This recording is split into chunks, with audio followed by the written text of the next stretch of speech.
Just enjoy and listen to and have a fun of it.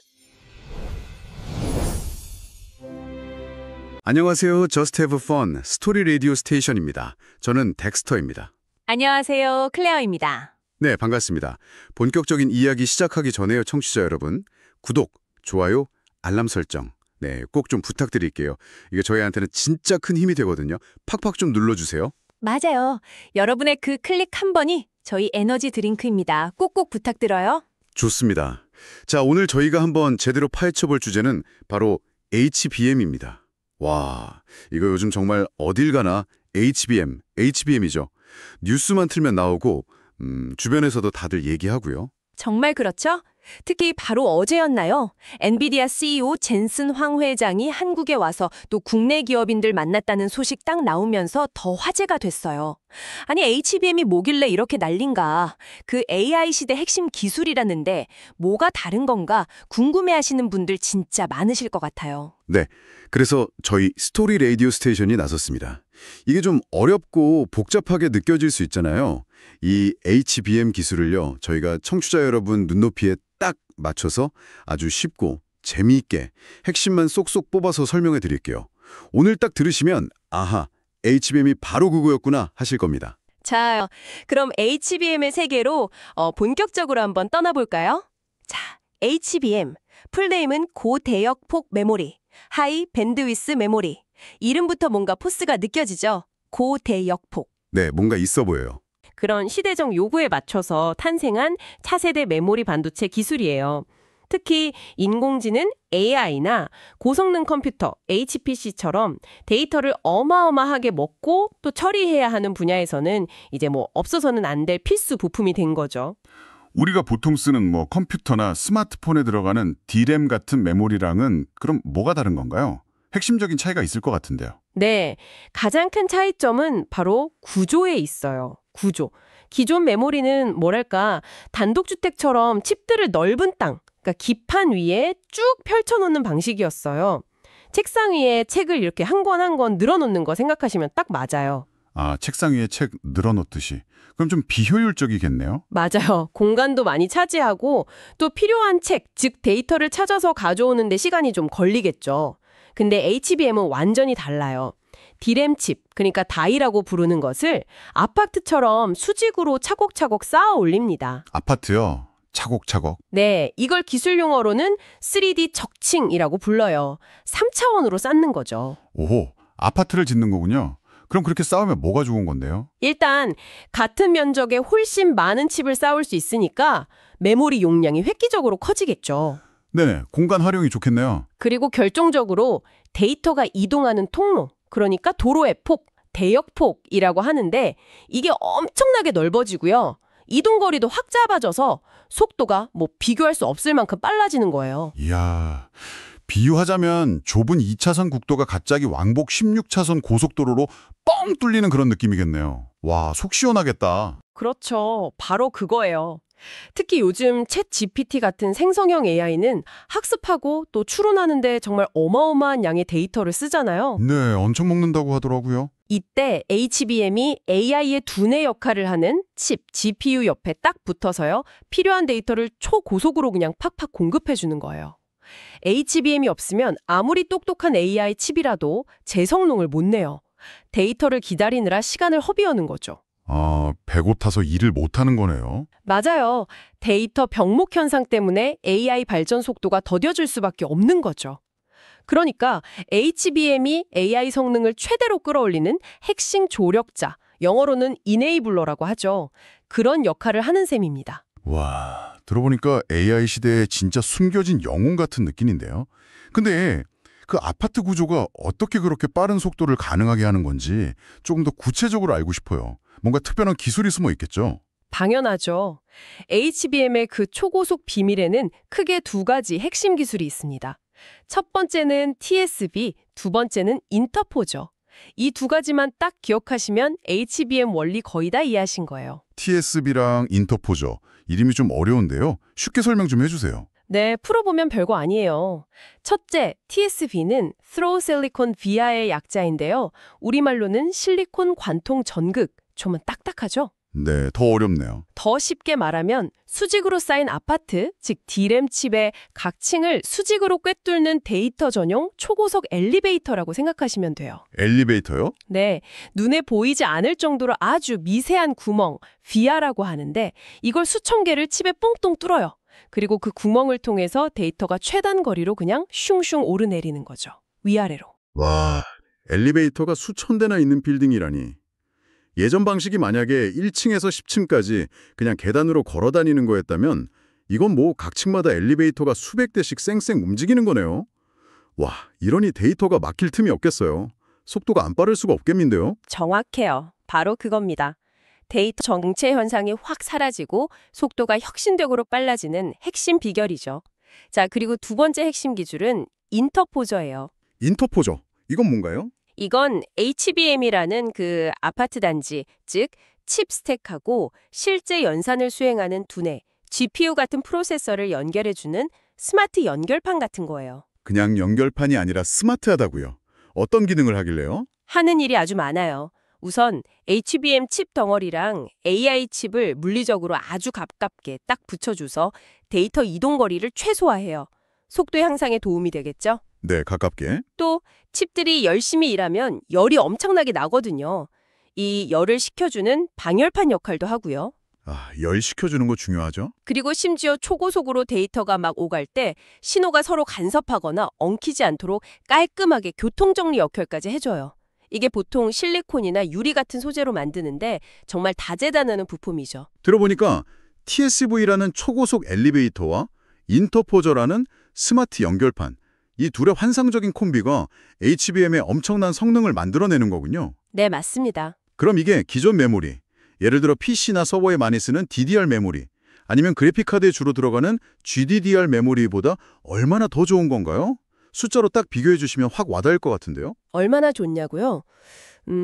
간단히 말하면 넘사벽 수준입니다. 오, 넘사벽 기대되는데요. 성능 차이가 정말 어마어마해요. 가장 큰 차이는 역시 아까 말씀드린 대역폭, 데이터가 다니는 길의 넓이예요. AI가 똑똑해지려면 데이터를 끊임없이 먹어야 하잖아요. 근데 메모리에서 데이터를 가져오는 속도가 느리면 AI 칩이 아무리 빨라도 할 일이 없어서 그냥 기다려야 해요.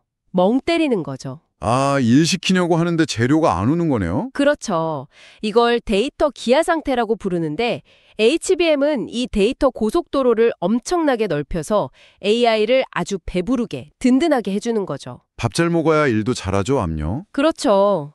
HBM이 세대를 거듭하면서 이 데이터 고속도로 폭은 계속해서 넓어졌어요. 구체적인 수치를 좀 보면 아마 깜짝 놀라실 겁니다. 네네, 알려주세요. 얼마나 넓어졌는지. 2015년에 처음 나온 1세대 HBM1은요. 그때 당시 그래픽카드에 쓰이던 GDDR5보다 대역폭이 약 3.6배 넓었어요. 오, 처음부터 3.6배? 네, 그리고 2018년에 나온 HBM2는 GDDR6보다 약 4.3배, 2020년에 나온 HBM2E는 GDDR6X보다 약 5.5배 넓었고요. 와, 점점 격차가 벌어지네요. 그럼 지금 최신은요? 2024년 현재 가장 주목받는 최신 HBM3E는요. 앞으로 나올 차세대 그래픽 메모리인 GDDR7하고 비교해도 무려 약 9.6배나 넓은 대역폭을 가질 것으로 예상돼요. 네, 9.6배요? 와, 이건 뭐 비교하는 게 의미가 없을 정도인데요. 1차선 도로랑 거의 10차선 고속도로를 비교하는 거잖아요. 와, 이러니 AI 칩 성능이 폭발적으로 좋아질 수밖에 없겠네요. AI 시대에는 정말 HBM 말고는 대안이 없겠어요. 네, 현재로서는 그렇다고 봐야죠. 근데 HBM의 장점은 이게 다가 아니에요. 또 다른 아주 강력한 무기가 있습니다. 오, 또 있어요? 뭔가요? 바로 전력 효율성. 아, 전기세도 아껴준다. 이거 진짜 중요한데요? 데이터 센터 전기 엄청 먹잖아요. 맞아요. 이게 구조적으로 데이터 이동 거리가 매우 짧잖아요. TSV 엘리베이터 타고 바로 옆 건물로 가는 거니까요. 그래서 기존 메모리보다 훨씬 적은 전력으로 훨씬 많은 데이터를 전송할 수 있어요.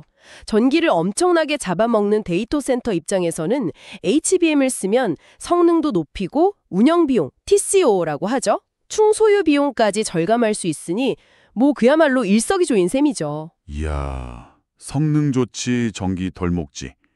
HBM, 너 정말 매력 덩어리구나. 이러니 AI 시장이 커지면서 HBM 수요가 폭발할 수밖에 없겠네요. 엔비디아 같은 AI 칩 만드는 회사들이 칩을 팔면 팔수록 HBM도 그냥 같이 세트로 팔리는 구조니까요. 네, 바로 그 점 때문에 이 HBM 열풍이 전체 메모리 반도체 시장에 슈퍼사이클, 그러니까 엄청난 호황을 가져오고 있다는 분석이 많아요. HBM이 워낙 잘 나가니까요. 근데 HBM이 잘 팔리는 거랑 메모리 시장 전체 호황이랑 정확히 무슨 관계가 있는 거죠? HBM만 잘 팔리는 거 아니에요? 그게 HBM을 만들려면요, 기존의 일반 D램을 만들던 생산 라인을 HBM용으로 바꿔야 해요. 라인을 바꿔야 하는구나. 네. 그런데 HBM 칩은 일반 D램 칩보다 면적도 한 1.5배에서 2배 정도 더 크고요. 아까 말씀드린 TSV 공정이나 3D 적층 과정 때문에 만드는 공정이 훨씬 복잡하고 까다로워요. 아하. 같은 공장 라인에서 만들어도 HBM은 더 손이 많이 가고 덩치도 크니까 생산량이 적게 나온다. 이 말씀이시죠? 그렇죠. 똑같은 크기의 반도체 원판, 웨이퍼 하나를 투입해서 만들 때 최종적으로 나오는 메모리 용량 기준으로 보면 HBM이 일반 D램보다 훨씬 적어요. 이걸 다이 사이즈 페널티라고 부르기도 하는데, 결과적으로 HBM 생산을 늘리면 늘릴수록 시장 전체의 일반 D램 공급량은 줄어들 수밖에 없는 그런 구조가 되는 거예요. 수요는 늘어나는데 공급은 줄어든다. 그럼 당연히 가격이 오르겠네요. 빙고! 바로 그거죠. HBM 자체가 워낙 비싸게 팔리는 고부가 가치 제품인데다가 이걸 ASP, 평균 판매 단가라고 하죠. 이게 높은데 HBM 생산 확대로 일반 D램과 낸드 플래시 공급까지 줄어드니까 전반적인 메모리 가격 상승을 이끌게 되는 거죠. HBM 하나가 메모리 시장 전체를 그냥 들었다 놨다 하는 형국이에요. 와, HBM 파워가 정말 대단하네요. 그럼 이 황금알을 낳는 거윌 같은 HBM 시장은 지금 어떤 회사들이 주도하고 있나요? 삼국지처럼 경쟁이 아주 치열할 것 같은데요? 삼국지 비유 좋네요. 딱 맞습니다. 현재 HBM 시장은 글로벌하게 딱 3개 회사가 꽉 잡고 있어요. 한국의 SK하이닉스와 삼성전자, 그리고 미국의 마이크론. 정말 치열한 3파전이죠. 오, K반도체가 2곳이나. 자랑스러운데요? 현재 판세는 어떤가요? 누가 제일 앞서가고 있나요? 2024년 시장 점유율 기준으로 보면요, SK하이닉스가 약 62%로 압도적인 1위를 달리고 있어요. 62%요? 와, 거의 3분의 2네요. 네. AI 칩 시장의 절대 강자인 엔비디아의 HBM3와 최신 HBM3E를 가장 먼저 그리고 안정적으로 공급하면서 시장을 그냥 확 휘어잡았죠. 정말 대단한데요? 그럼 삼성전자랑 마이크론은요? 삼성전자가 약 17% 정도로 2위를 차지하면서 맹추격하고 있고요. 그 뒤를 마이크론이 따르고 있는 형세예요. 삼성전자는 특히 내년에는 점유율 30% 이상 가져오겠다 이렇게 벼르고 있어서 경쟁이 앞으로 더 뜨거워질 전망입니다. 참고로 중국의 화웨이 같은 회사들도 자체 개발을 시도하고는 있는데 아직은 기술 격차가 좀 커서 당분간은 이 3강 체제가 유지될 것 같아요. 그렇군요. 그런데 이 HBM 경쟁은 단순히 D램만 잘 만든다고 되는 게 아니라면서요? 맞아요. HBM은 아파트처럼 쌓아 올리는 복잡한 구조잖아요. 그래서 얼마나 불량 없이 깨끗하게 잘 쌓느냐, 즉 수율이 정말 중요해요. 그리고 D램 칩들을 정교하게 쌓고 연결하는 3D 패키징 기술력, 이게 핵심 경쟁력입니다. 단순히 메모리 성능 경쟁을 넘어선 종합예술 같은 그런 분야죠. 각 회사마다 내세우는 기술이나 전략도 다르다고 들었어요. 필살기 같은 게 있나요? 네, 그렇죠. 각자 강점을 최대한 살리려고 하죠. SK하이닉스의 필살기는 MRUF라는 독자적인 패키징 기술이에요. MRUF요? 네, 칩과 칩 사이의 그 미세한 틈을 액체 상태의 보호제로 빈틈없이 싹 채우는 방식인데 이게 열도 잘 빼주고 수율도 높이고 신뢰성도 높이는데 아주 큰 역할을 했어요. 현재 업계에서는 약 72% 수준으로 최고 수율로 평가받고 있고요. 이게 현재 1위, 독주 비결이라고 할 수 있죠. 오, MRUF, 뭔가 이름부터 강력해 보이는데요.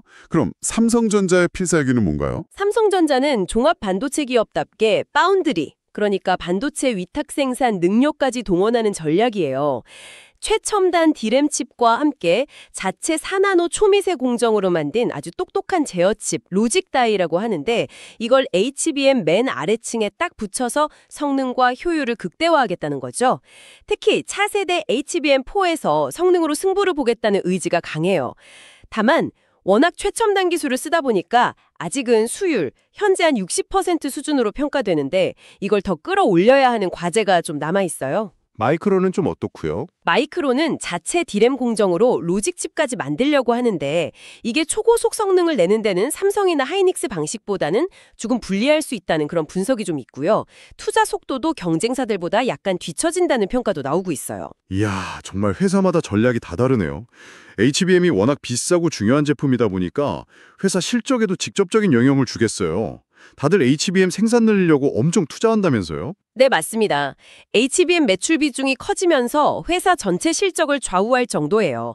그래서 각 회사들이 HBM 생산 능력, 캐파라고 하죠. 이걸 확보하기 위해서 천문학적인 설비 투자, 캐펙스 경쟁을 벌이고 있죠. 아마 공장 짓고 장비 들이느라 정신없을 거예요. 당연히 주식시장에서도 HBM 관련 기업들은 완전 핫스타죠. SK 하이닉스, 삼성전자, 마이크론 주가가 HBM 소식 하나하나에 그냥 들썩들썩하잖아요. 최근에도 SK 하이닉스 주가가 하루에 막 9.8%씩 오르고 삼성전자도 덩달아 오르고 HBM이 주가를 끌어올리는 견인차 역할을 톡톡히 하고 있어요. 그렇죠. 하지만 투자 관점에서 좀 주의할 점도 있어요. HBM은 엔비디아 같은 아주 소수의 큰손 고객에 대한 의존도가 매우 높아요. 아, 그렇죠. 엔비디아가 거의 다 쓰니까. 네. 그래서 이 고객사의 OK 사인, 즉 품질 인증을 받았느냐 못 받았느냐가 정말 중요해요. 이게 거의 시장 진입 허가증이나 마찬가지거든요. 아하, 아무리 기술이 좋아도 최종 보스인 엔비디아가 아직 좀 이렇게 해버리면 팔 수가 없는 거군요. 그렇죠. 실제로 최근에 삼성전자의 최신 HBM 제품에 대한 엔비디아 인증이 예상보다 좀 늦어지고 있다는 소식이 나오면서 주가가 출렁했던 게 대표적인 예예요. 기술력만큼이나 고객사의 인증 여부가 주가에 즉각적인 영향을 미치는 아주 민감한 시장인 거죠. 이야, 정말 살얼음판을 걷는 그런 기분이겠네요. 이렇게 대단하고 비싼 HBM이지만 들어보니까 만드는 게 정말 보통 일이 아닌 것 같아요. 기술적으로 넘어야 할 산도 많을 것 같은데요. 네, 맞습니다. 그 화려한 스포트라이트 뒤에는 엔지니어들의 정말 피, 땀, 눈물이 스마 있죠. 해결해야 할 기술적 숙제들, 허들이라고 하는데 몇 가지가 있습니다. 첫 번째는 역시 수율 관리예요. 아까도 잠깐 얘기했지만 디램칩을 12단, 16단 이렇게 높이 쌓는 과정이 워낙 복잡하고 정밀해서요. 중간에 한 층이라도 미세한 불량이 생기면 그 비싼 HBM 칩 전체를 그냥 버려야 해요. 홀, 젠가 게임 같은 거네요. 잘못 건드리면 와르르. 맞아요. 아슬아슬하죠. 높이 쌓을수록 수율 잡기가 기하급수적으로 어려워지고 이게 또 HBM 가격을 높이는 주범 중 하나입니다. 생각만 해도 아찔하네요. 한순간의 실수로 수백만 원짜리 칩이 그냥 날아간다니. 또 어떤 어려움이 있나요? 두 번째는 열과의 전쟁, 바로 발열 관리입니다. 똑똑한 칩들을 좁은 공간에 빽빽하게 쌓아놓으니 얼마나 뜨겁겠어요. 마치 한여름 찜통교실 같겠죠. 네, 열 많이 나겠네요. 이 열을 효과적으로 식혀주지 못하면 칩 성능이 뚝 떨어지는 스로틀링 현상이 생기거나 심하면 아예 고장나버릴 수도 있어요. 그래서 아까 말한 인터포저의 방열 능력이나 새로운 냉각 기술 개발 이런 게 아주 중요해요. 특히 앞으로 나올 HBM4 성공의 핵심 과제 중 하나로 꼽힙니다. 하긴 컴퓨터도 뜨거워지면 막 버벅거리잖아요. 세 번째 숙제는 뭔가요? 세 번째는 신호 무결성, 신호 인테그리티 문제입니다. HBM은 1초에 영화 몇 편 분량의 데이터를 주고받는 엄청난 속도로 작동하잖아요. 네, 엄청 빠르죠. 이렇게 데이터가 초고속으로 질주하다 보면 신호가 중단에 약해지거나 왜곡되거나 아니면 옆 차선 신호랑 막 섞이는 등 문제가 생길 수 있어요. 고속도로에서 과속하면 사고 위험이 높아지는 거랑 비슷해요. 아, 신호가 깨끗하게 전달돼야 하는군요. 그렇죠.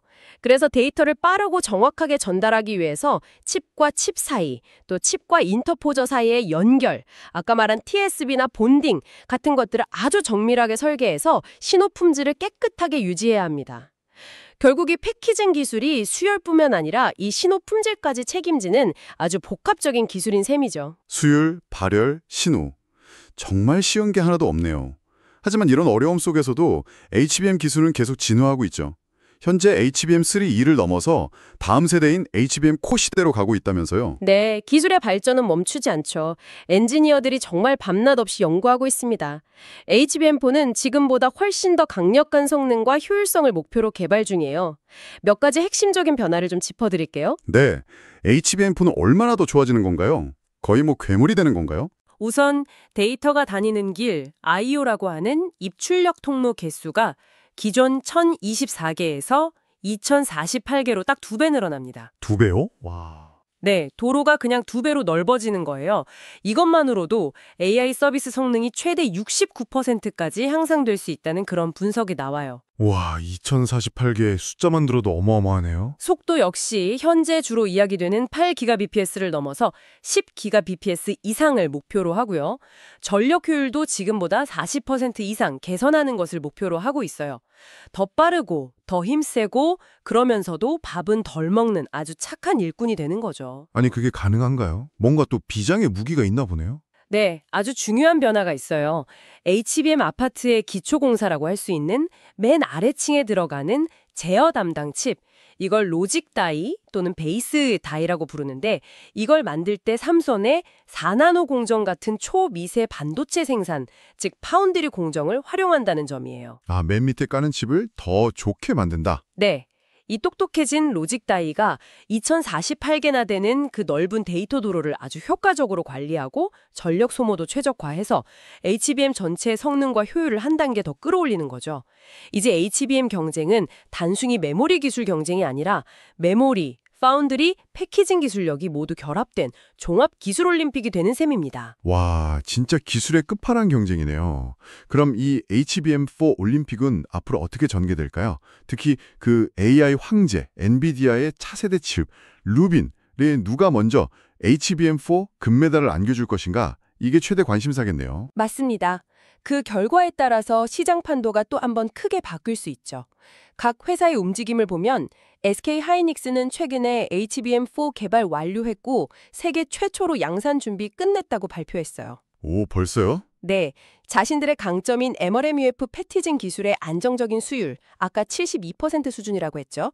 이걸 바탕으로 HBM4에서도 1등 자리를 놓치지 않겠다는 각오예요. 이미 엔비디아 루빈 칩에 들어갈 HBM4 테스트를 진행 중인 것으로 알려졌어요. 역시 선두주자답게 속도가 빠르네요.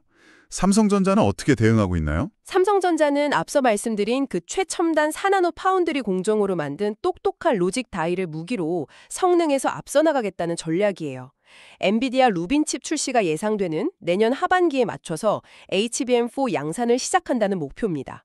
다만 이게 새로운 기술인 만큼 초기 수율, 현재 60% 수준으로 평가되는데 이걸 얼마나 빨리 안정적으로 끌어올리느냐가 성공의 관건이 될 거예요. 마이크론은 이번에도 조금 뒤처질 수 있다는 그런 이야기가 있던데요. 네, 아무래도 자체 디램 공정으로 로직 다이를 만드는 방식의 기술적 한계라던가 투자 속도에 대한 우려 때문에 HBM4 경쟁에서는 SK 하이닉스나 삼성전자보다는 다소 불리한 위치에 있을 수 있다는 전망이 조심스럽게 나오고 있습니다. 결국 HBM4 시대에도 누가 먼저 엔비디아의 그 까다로운 품질 테스트를 통과하고 안정적인 수율로 물건을 제때 대량 공급할 수 있느냐, 이 싸움이 되겠군요. 정확합니다.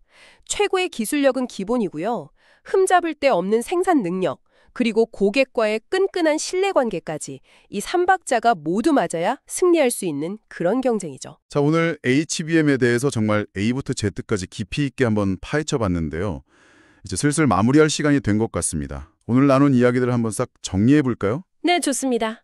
HBM은 AI 시대의 폭발적인 데이터 처리 요구에 발맞춰서 D램 칩을 아파트처럼 수직으로 쌓아 올려 만든 초고속, 고용량, 고효율 메모리 반도체입니다. 네. 그리고 이 아파트 구조를 가능하게 한 핵심 기술은 칩 사이에 뚫린 초고속 엘리베이터, TSV와 칩들을 똑똑하게 연결하고 관리하는 인터포저였죠. 그렇죠.